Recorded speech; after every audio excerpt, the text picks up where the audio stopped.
Crazy how life comes full circle. So crazy enough, 3 years ago at the Cilicia Diamond League meet, that was my first meet as a professional athlete for Nike, and Shelly was in that race, and she actually ran 10.66. So for me to come 3 years later and tie her meet record was definitely like, okay, I think I'm doing the things that I'm supposed to do, you know, and just not even that, but the 2022 season for me and just seeing her dominate the way that she did, it did nothing but motivate me to be at least half of the person or half of the woman that she has been for our sport, and especially in the sprints.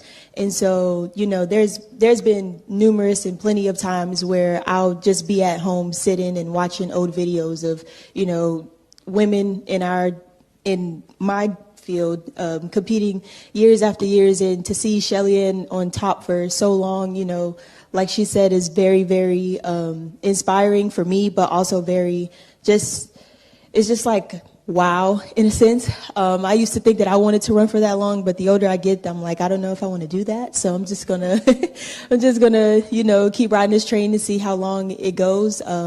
But, you know, for me, it's always a blessing, and I'm also just very grateful to be able to share a stage with her. And then I know for her, it's definitely something where I actually ran into her earlier in the dining hall, and she was like, congratulations on all those sixes. And I'm just like, I'm trying to be like you did it for a whole season. So, you know, it's just something for me to look at and say, like, yes, that is possible. Like, yes, you know, she doesn't have to be the only one who's capable of doing it. Like, I can do it too. And I think that means a lot, not only to me, but for her as well.